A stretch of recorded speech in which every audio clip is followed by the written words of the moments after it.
Yes, everybody, my name is Stephen Howson, and this is 5 Things We Learned. Manchester United, listen, sit down, chill out, check a paper. This shit actually happened. Manchester United won back-to-back games, and we scored more than 1 goal doing it.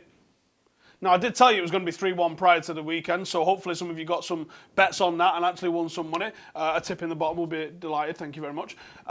Manchester United did beat Norwich, and I did tell you on Friday, Norwich are shit. So let's not get too carried away with any of this whatsoever because Norwich are shit, basically. So there was only a lose-lose from United's point of view here for me because, okay, we win.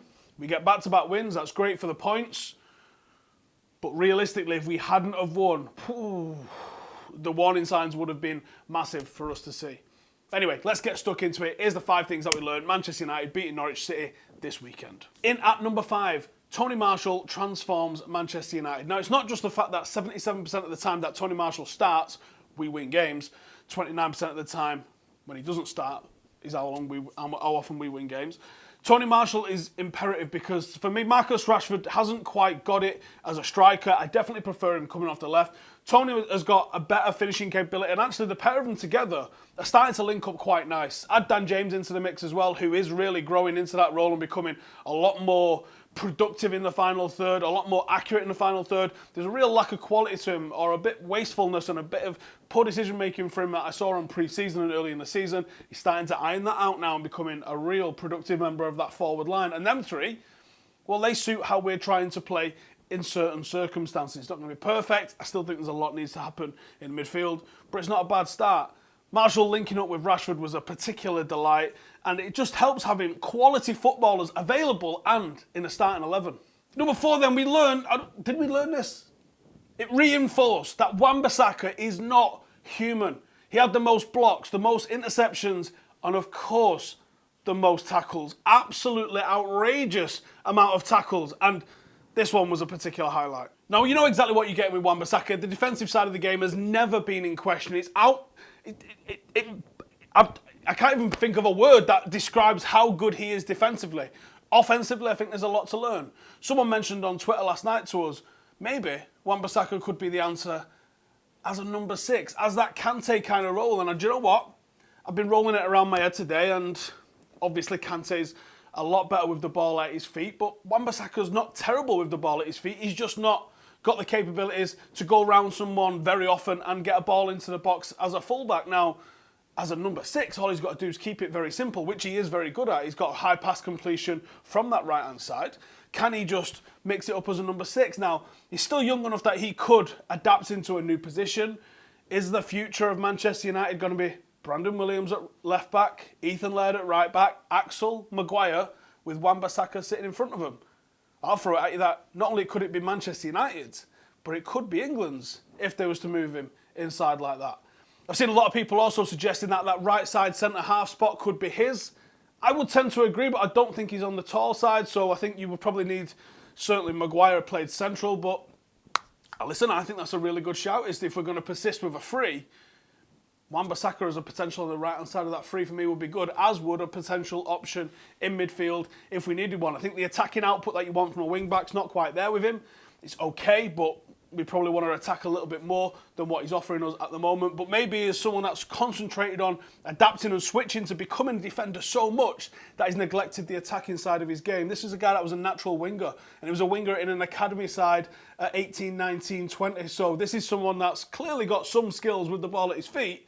Maybe we need to get him going forward again to unlock those, because he's clearly concentrated very hard on the defensive side of his game, and he's proven it. Tim Krul is an absolute penalty god. I called it this weekend when I was on the kickoff. I said, I don't think he's going to score this. Tim Krul's just too good at penalties. Old school kickoff. Here we go. I'm going to say Krul saves it because he's fucking class at pens. Nah, he is, isn't he? Remember when he came on for Louis van Gaal? Yeah, we thought we had a genius. Mate. And that was sadly proved correct. Now, we all saw what happened when Louis van Gaal brought him on in the last minute in the World Cup in 2014, and we're all like, oh my God, we've got a genius here. And then they went and won the penalty shootout. That should have told you how good Tim Krul was at penalties. And yet, to be honest, both Marcus and Tony probably should have done a little bit better with their penalties, but hats off to Tim Krul. 2 penalty saves in one game. Outrageous. Number 2, Scott McTominay is quickly becoming an unsung hero of this Manchester United side.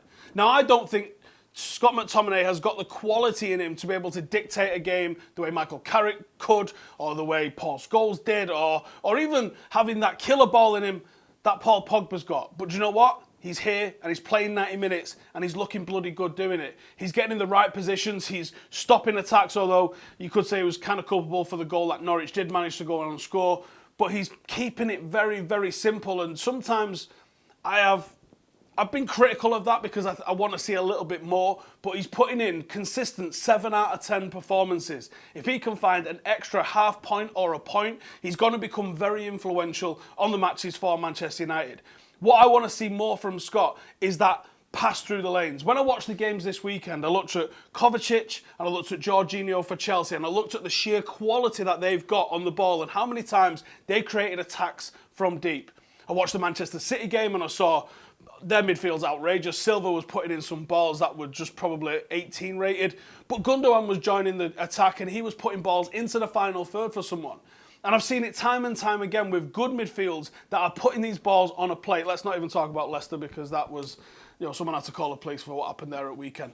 But with Scott McTominay, you see very much side to side and you don't see that penetration. If he had some penetration where he could put the ball into the final third quicker, that's my only criticism of him. And this is not a criticism point. This is a attaboy, well done kind of point. I just want to see get that extra half a point or a point every week, and you could make a massive difference. He's playing alongside Fred and Pereira, which I don't think is really helping his game any. I would love to see Paul Pogba step up and come and stand next to this guy in midfield and see what both of them could do. Or I'd like us to completely switch to a midfield three, play Scott McTominay in there, and two genuinely top players that can go and control the game with the ball at the feet and put the ball into the final third and create some chances for our forwards. But Scott, well done. Let's see if you can take it over the course of this season to that next level. And finally, this isn't a good point, but I feel like Pogba's not up for it no more. His injury has now switched from a broken toe to, oh, it's your ankle. I'm not really buying that. I'm not really enjoying seeing him out there with Zidane. He controls what goes out in the media and he can come out and say something. He wasn't very shy in coming forward and saying that maybe it's time for a new challenge, maybe it's this, maybe it's that prior to the summer. Something made him shut his mouth during the course of the summer, but now he seems to be at it again. And I question whether Paul Pogba's actually injured or not, or if he's ruling himself out of contention, doesn't fancy it, doesn't have the stomach for a fight. Well, patience is wearing thin, mate, because even though we've seen some wonderful performances, and you've probably been underrated because of the shit that you've got at Manchester United, without you, our midfield is incredibly ordinary, and you're a massively sellable asset. I think many United fans would be happy to see the back of you if we was able to reinvest that money in midfielders that wanted to fucking be here. That's what I learned this weekend watching United against Norwich. Let me know in the comments, did anything that you guys learned? Let me know. Make sure to check out the link for Patreon in the description below. The vlog from Five-a-Side is coming out. Here's a little taster. There are the patrons. This is the studio. You want to play?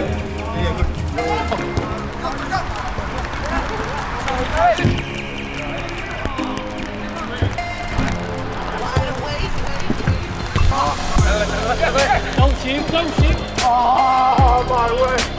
Don't shoot.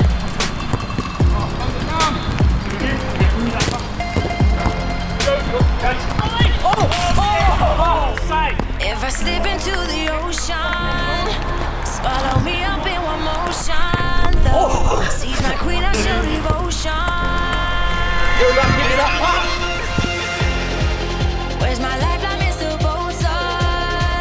I ain't ready to let go now.